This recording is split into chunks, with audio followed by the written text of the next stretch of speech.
The Adventures of Sam Spade, Detective.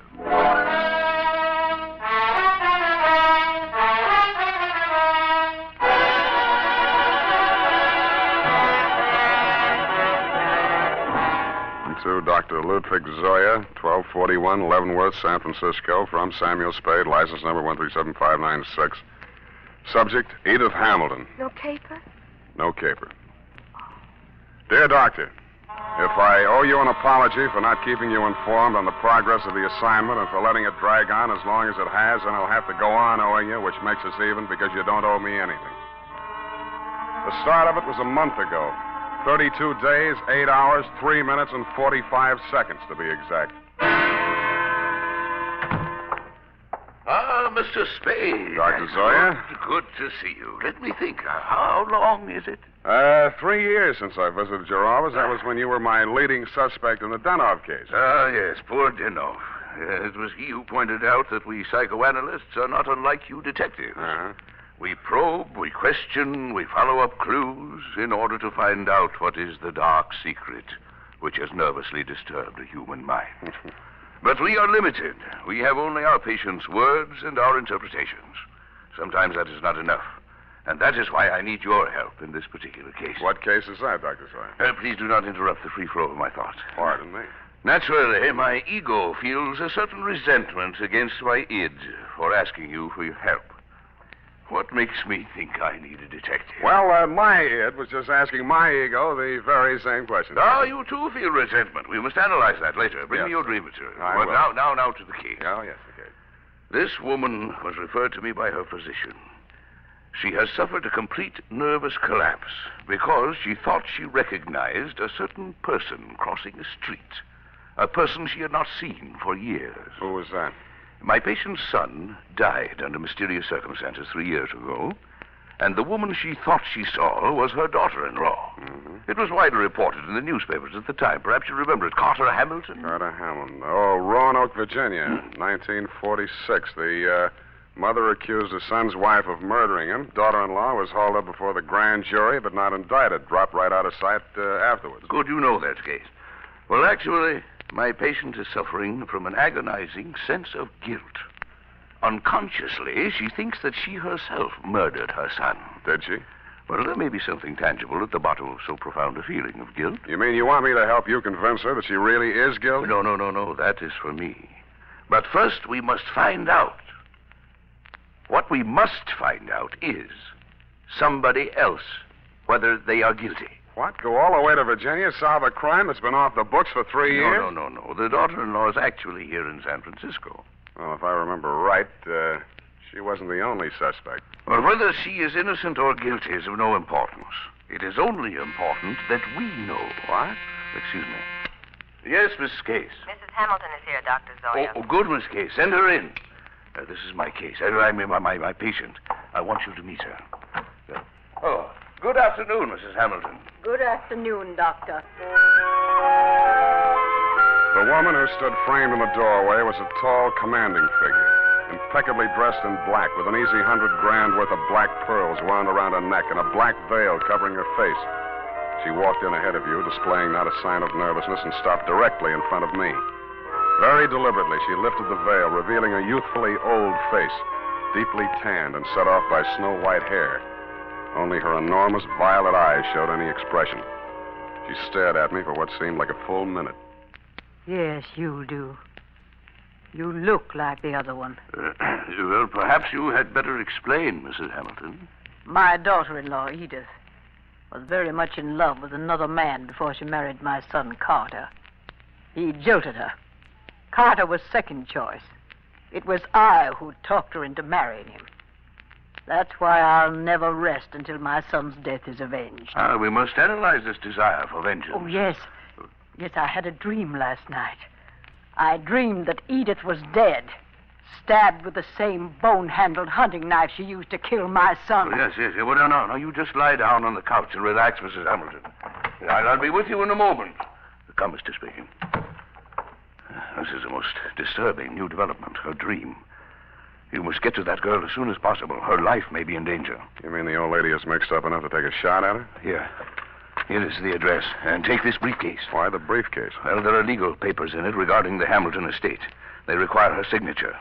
I had Mrs. Hamilton arrange for you to take them to her instead of the attorney. I'm supposed to pose as a lawyer. While I'm there, I'm supposed to shake a confession out of her, and while I'm typing it up, I'm a bodyguard. You're getting a lot for your money, Dr. Zoya.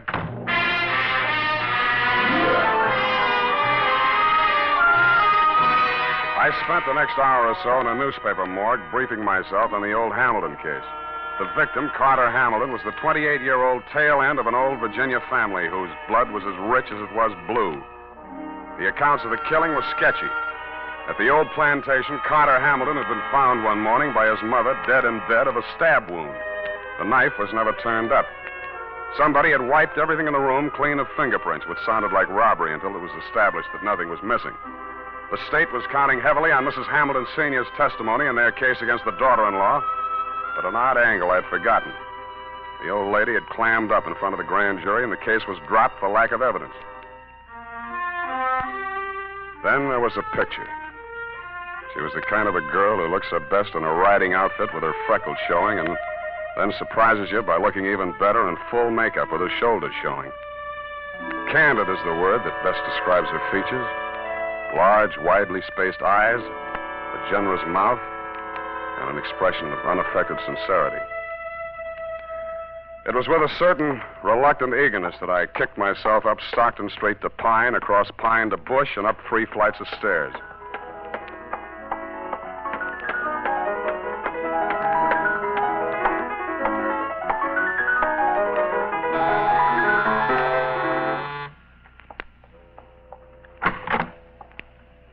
Yes? Mrs. Edith Hamilton? Yes. You must be from the attorneys. They wired me you were coming. Come in. Thank you. Not that I'm in hiding, but I'm curious as to how they got my address. Would you like a drink? Well, not right now. Can I fix you one? In about 20 minutes, maybe. I'm still wondering how they located you? I think the elder Mrs. Hamilton saw you on the streets. Oh. Is she here in San Francisco? Yes. Is that so surprising? No, it's a large city. What is surprising is her staying on after learning that I was in town. She's not very well. In fact, I think she's had some kind of a nervous breakdown. I'm sorry to hear that. I'm very fond of her, you know, in spite of everything. No, I didn't know. Maybe I should explain. I'm a private detective local. I was hired here in San Francisco to bring these papers to you. Oh, you found me. I seem to be a little slow introducing myself. I'm sorry. Sam Spade. Well, if it had to be a detective, I'm glad it's you. But I can't help wondering why they didn't send a lawyer. Lawyers cost $50 an hour. I only cost 10. Oh. In the private eye stories, it's always $25 a day and expenses. I wish those writers would get abreast of the times. I'm sure they'll catch up. But if you're being paid by the hour, perhaps I can keep you here a little longer. I'm glad you said that. You remind me of someone. Pleasantly, I hope. Yes. Oh, yes. And sadly, too. Your husband? If you don't know about that, I hope you'll never find out. I'll leave that up to you. His hair was like yours. He was thinner. And his eyes were blue. Maybe we shouldn't wait till 5 o'clock for that drink. It was a funny kind of a drink. I'd never been hit by one before, black velvet. After 2 of them, I even began to hate myself a little less. And after the third, I decided there was some mystical connection between the drink and the color of her eyes. Black velvet.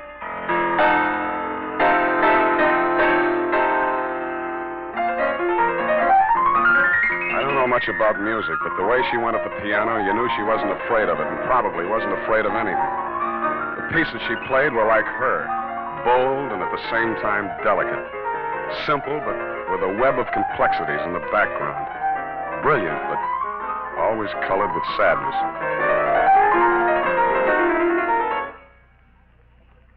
What's the matter? I want you to take me someplace. Where? Any place. Dinner. I don't care. I just want to go someplace with you. With you. Hey. What is it, Sam? I thought we were going out.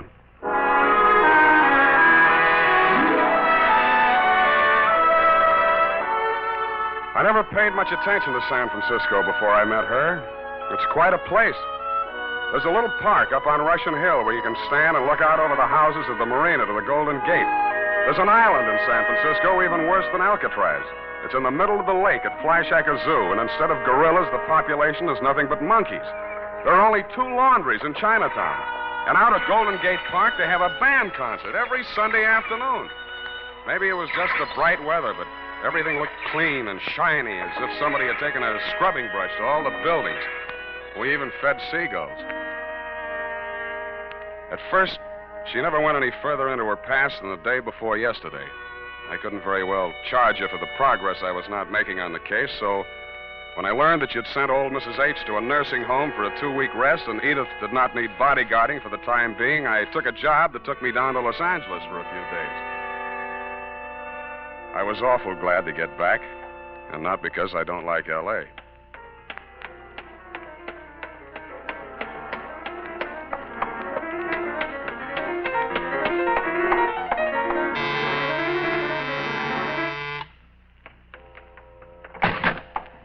Sam. Oh, darling, you were gone so long. Hey, the posies. Oh, give them to me. Well, I like that. This is the last time I make a fool out of myself buying flowers. I'll love them later. Hey, you're trembling. What happened while I was gone? What happened to me happened before you went away. You know that. Sam, while you were gone, I had a lot of time and I did a lot of thinking. And I came to a very important decision. There was something I knew I had to tell you. And I wasn't so sure I could get through it. Now, look, Angel, it sounds serious. I don't think this is the time. Oh, but it is. Yes, it is. Here, take it before I change my mind. What is it? I wrote it all down. Sit here, facing away from the piano. And don't say anything until you've read it through. Well, okay.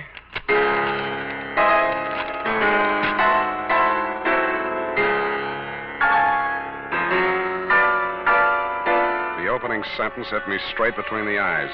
It said, I, Edith Hamilton, of my own free will, make the following confession. It was addressed to the district attorney of Roanoke, Virginia.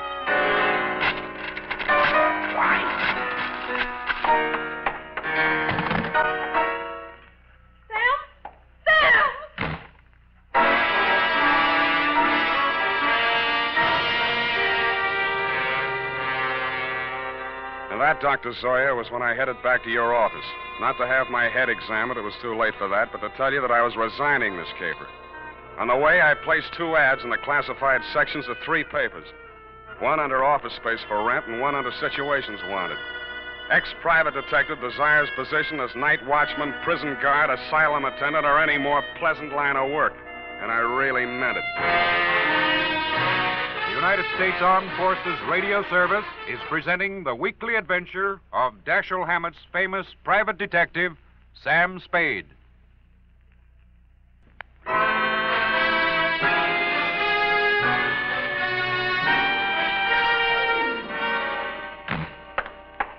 Mr. Spade, what is it? You're disturbed. Disturbed is not the word, Mr. Zoya. Is it because you've been with her a week and a half and there's yet no progress?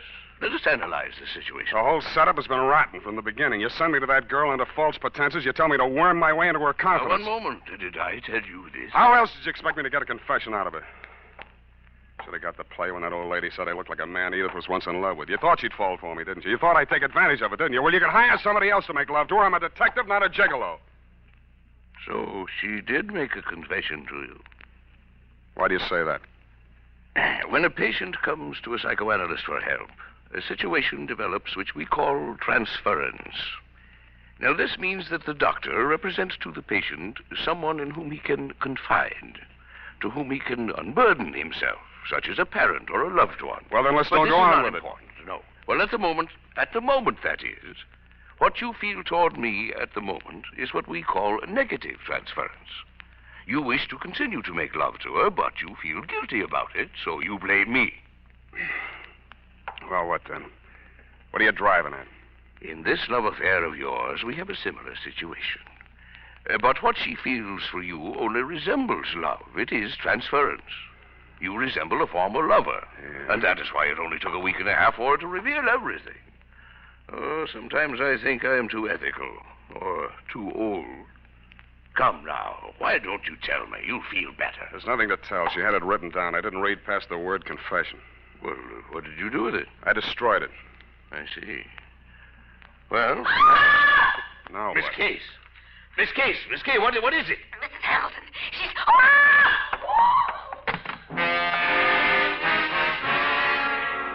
It was Mrs. Hamilton, all right. But she didn't look much like the dignified old lady I had met in your office 10 days before. Her high-piled white hair was hanging in 2 ratty pigtails. She was wearing a nurse's cape over a flannel hospital nightgown, and in her hand was a .32 caliber gun. Mrs. Hamilton, why did you leave the nursing home? You lied to me, Dr. Zoya. That place, it's nothing but an asylum. Well, you know that isn't true. Come, give me the gun. You're tired. You must rest. Yes, now I can rest. I've killed her. What? Miss Case, she's fainted. Get some water. Let me see that gun. I'm going to Edith's place. Get an ambulance over there and don't stop to analyze anything.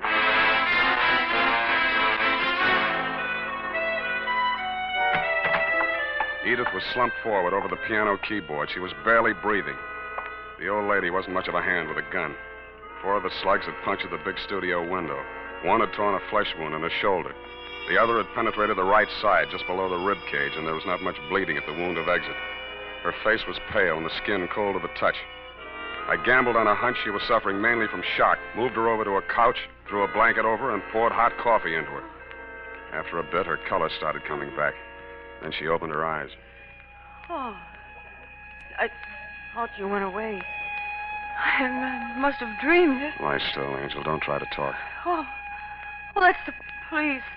Please, don't let them know what happened. Don't... Take it easy. It's only the Oh, ambulance. I've got to save Mother Hamilton. You see, I've got to get rid of that knife, and I can't let it hang.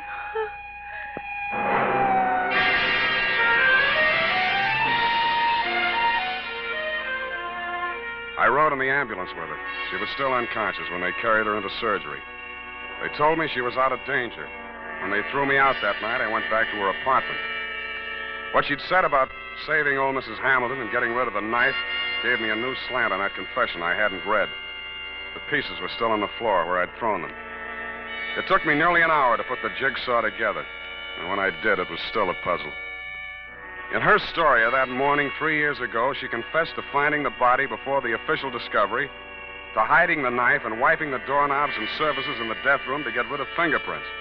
She couldn't remember anything that had happened in the 8 hours between 1 a.m., when she had left her husband drinking in the library and gone upstairs to bed, and approximately 9 in the a.m. when she found herself standing over his body with a knife in her hand.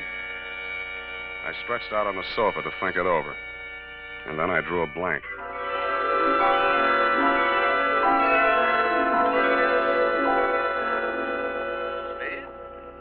Mr. Spade, wake up. What? How did you get in here? Well, I've been reading that so-called confession. Very interesting. We must analyze it. You analyze it. I'm going to call the hospital. I've just come from there. How is she? Physically, nothing serious. Mentally, she's not so good. She keeps asking for you. Yeah? She thinks you can help her. It's definitely there, the delusion that she's in love with you. What makes you so sure it's a delusion? Don't answer that. When can I see her? Well, it's best that you wait until she comes home. That will be next Tuesday. Look, you're supposed to be a first-class head doctor. Can't you cure this amnesia of Edith's? I thought I explained to you last night when we were discussing transference. Please, Dr. Zoya, please. I know you mean well, but don't, I beg of you. Well, it's not important. When she gets to know you better, she will realize that her love for you is irrational. And then she will remember everything.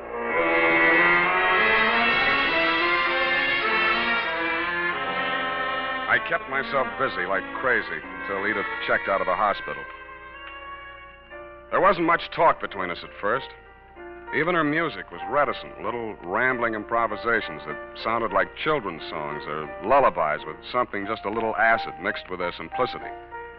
Then as the days went by and her strength and confidence started to return, her music became serene and graceful. It became like her as she sat there at the piano in front of the big window with its afternoon sun streaming down on the San Francisco hilltops while at the same time the April fog bank started its nightly prowl in through the Golden Gate. And that was like her, too, and like her music. Brilliant, but with a touch of melancholy.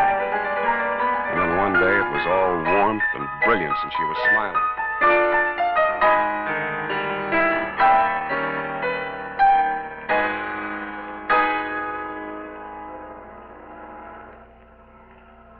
Sam? Yeah, Angel. I remember now. So that's it. I woke up this morning feeling so happy. And then I knew I was on the verge of it. Because I knew that however bad the truth might be, it was worse not remembering. Even if I was a murderer, you'd rather know, wouldn't you? No, I wouldn't. Why? I thought I knew you so well. Darling, are you angry? Yeah. But at me? Yes, you. The first time I came here, I tried to give you fair warning. You should have figured the score when I told you I was a private detective. You'd even read the stories where in the end the detective doesn't have any choice but to turn in the beautiful dame, no matter what his personal feelings are. Maybe you didn't think they were true to life, or maybe you thought I was an exception to the rule because you are. Well, I'm not. Truth is, I was hired to get a confession out of you any way I could, and I think in the back of your mind you've known it all along. You want to have your confession and eat it, too. You probably learned as a child that it's smarter to tell all and be patted on the back than to be found out and get spanked. How can you be so smug and so self-satisfied and so... Whatever made me think I was in love with you? Just because you looked a little like someone who I... Zoya was right. Only he thought you were kidding yourself, too. Zoya called it transference. I call it baloney. Goodbye. You come back here. You can't just leave like...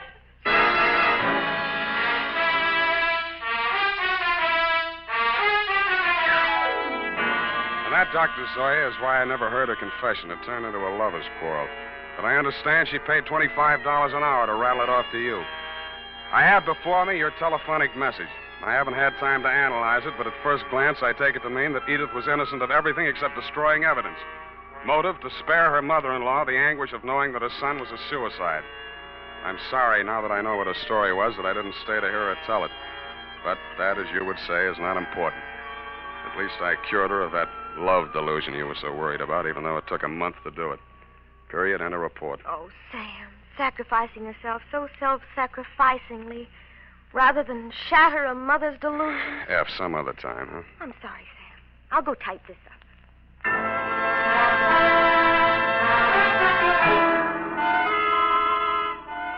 Well, here it is, Sam. Sam, where did he go? Sam Spade Detective Agency. It's me, sweetheart. Sam, where did you go? I'm downstairs in the bar. Sam, there's so much noise on the line, I can't... I'm drowning my sorrows. Well, you don't need to shout. Oh, hold the line a minute. Yes? May I help you? Oh, no, I'm sorry. I was hoping I might find Mr. Spade in. Hello? Would you like to leave a message? Well, tell him Edith Hamilton called. Oh. Oh! F, are you still on the phone? Who? Oh, pardon me. Yes, dear? What happened? Are you taking a bath? Nothing at all. One moment, please. Miss Hamilton, I have him on the line. He's downstairs in the bar. And if you'll hurry, you can just catch him, I'm sure. Oh, downstairs. Well, I will hurry. Thank you. You're welcome. Sam, are you still on the line? What's the matter with you? Nothing. Just go ahead and drown your sorrows. But don't get loaded. Good night, Sam. Well, good night, sweetheart. I'm going to take piano lessons.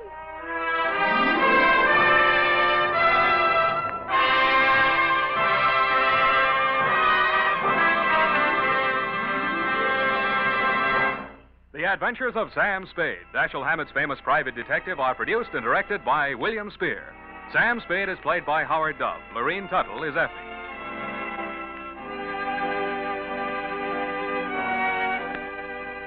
This is the United States Armed Forces Radio Service, the voice of information and education.